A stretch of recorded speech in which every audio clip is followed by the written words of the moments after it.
श्री स्वामी समर्थ. बखर भाग 16. बाबाजी भटाच्या विहिरीस पाणी. बाबाजी भट म्हणून एक ब्राह्मण मंगळवेढ्यास होता. श्री स्वामी समर्थ महाराज त्याच्या घरी महिना 15 दिवसांनी वगैरे येऊन बसत. एके दिवशी तिसऱ्या प्रहरी महाराज भटाच्या घरी आले. भटजी घरी नव्हते.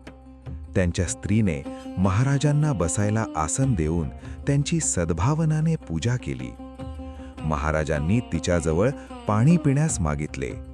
महाराजांना देण्याजोगे पाणी घरात नसल्याने बाईने श्रींना विनंती केली की आपण क्षणभर बसावे, बाहेर जाऊन मी आत्ता पाणी घेऊन येते.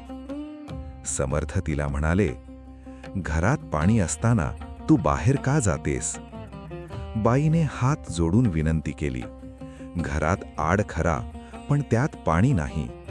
उन्हाळ्यात तो कोरडा ठणठणीत पडतो म्हणून बाहेरून पाणी आणते.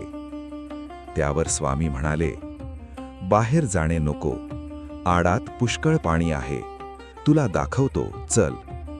असे म्हणून श्री स्वामी आडाजवळ गेले व त्यांनी आडात लघुशंका केली आणि बाईला म्हणाले, आडात पुष्कळ पाणी आहे, घागर सोडून पाणी काढ. बाईने स्वामींच्या वाक्यावर विश्वास ठेवून घागलीला दोर बांधून ती आडात सोडून दिली. घागर पाण्याने भरली व आडात पुरुषभर पाणी झाले. बाबाजी भट इतक्यात घरी आले व झालेला प्रकार पाहून महाराजांना साष्टांग नमस्कार घालून त्यांनी श्रींची स्तुती केली. पाणी गोड व विपुल होऊन पुढे पाण्याची कधीच उणीव पडली नाही. हे बाबाजी भट पुढे पंढरपुरास येऊन राहिले व हा चमत्कार सर्वत्र त्यांनी श्रुत केला. श्री स्वामी समर्थ.